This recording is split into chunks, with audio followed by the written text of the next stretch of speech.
வணக்கம். ஜெபமாலை எப்படி கட்டுறதுன்னு இந்த வீடியோவில் பார்க்கலாம். முதல் வீடியோவில் ரோசரி சென்டர் வச்சு எப்படி ஜெபமாலை கட்டுறதுன்னு பார்த்தோம். இந்த வீடியோவில் ரோசரி சென்டர் இல்லாமல் ஃப்ரான்சிஸ்கன் முடிச்சு போட்டு எப்படி ஜெபமாலை கட்டுறதுன்னு பார்க்கலாம். அருள் நிறைந்த மரியே வாழ்க ஜெபத்திற்கு 8 மில்லிமீட்டர் அளவுள்ள 53 மரத்தாலான மணிகள் எடுத்திருக்கிறேன்.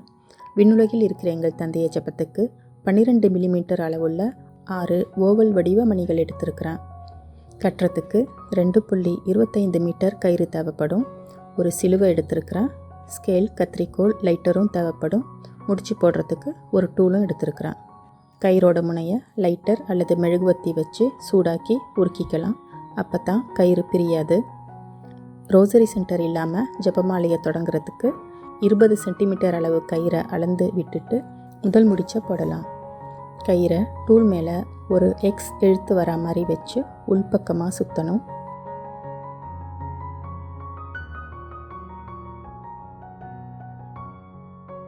ஒன்பது தடவை சுற்றி கயிறை உள்ளார விட்டு வெளியே இழுக்கணும்.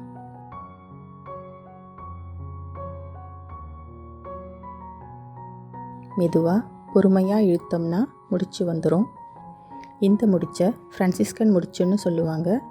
இதையே பேரல் நாட் அப்படின்னும் சொல்லுவாங்க.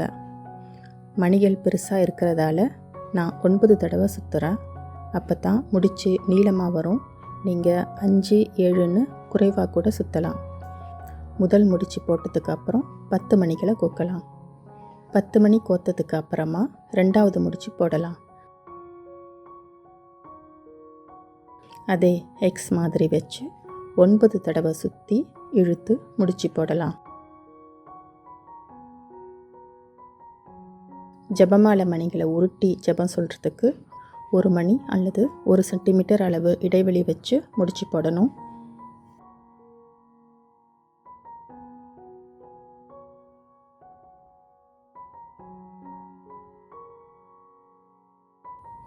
இப்போது விண்ணுலகில் இருக்கிற எங்கள் தந்தையை ஜெபம் சொல்கிறதுக்கு 1 மணி மட்டும் கோத்து திரும்ப முடிச்சு போடணும்.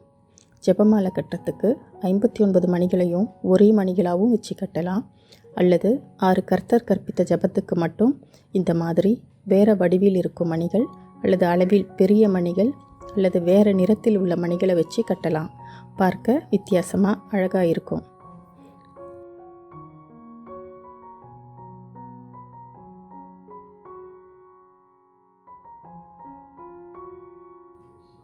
இதே மாதிரி 4 10 மணிகளையும் சேர்த்து கட்டலாம். 2 10 மணிக்கு இடையில் கர்த்தர் கற்பித்த ஜெபத்துக்காக 1 மணி மட்டும் வச்சு கட்டணும். 5வது 10 மணிகளை கோத்துட்டு ஒரு முடிச்சு போட்டுக்கலாம்.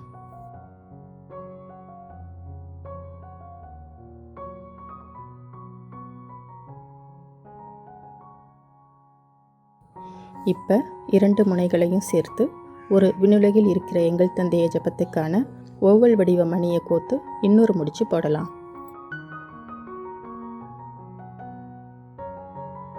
2 நூலையும் ஒன்றா சேர்த்து சுற்றணும்.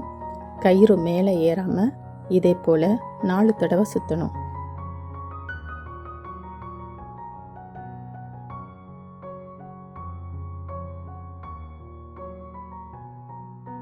முதல்ல வெளிப்பக்கம் இருக்கிற நூலை உள்ளார விட்டு இழுக்கணும்.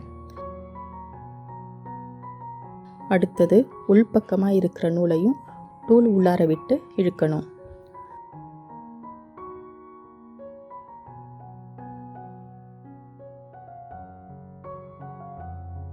பொறுமையாக இழுத்தோம்னா ஃப்ரான்சிஸ்கன் முடிச்சு அழகாக வந்துடும்.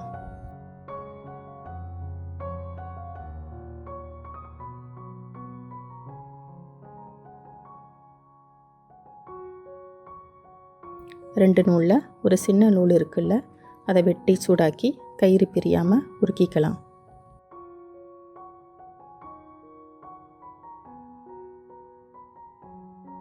மூணு அருள் நிறைந்த மரியே வாழ்க மணிகளை கோத்து அடுத்த முடிச்சு போடலாம்.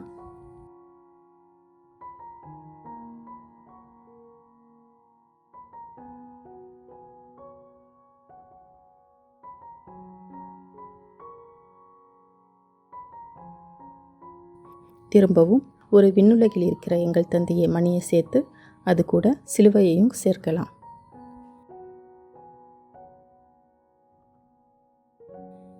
சிலுவையை பிடிச்சிக்கிட்டு சிலுவைக்கும் மணிக்கும் இடையில் 9 தடவை சுற்றி கடைசி முடிச்ச போடலாம்.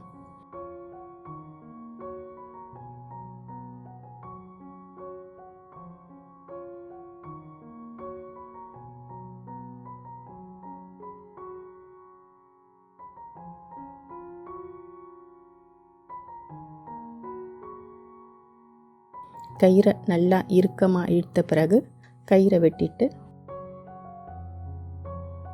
லைட்டர் வச்சு சூடாக்கி முடிச்சோட அழுத்துனா கயிறு முடிச்சோட நல்லா ஒட்டிக்கும்.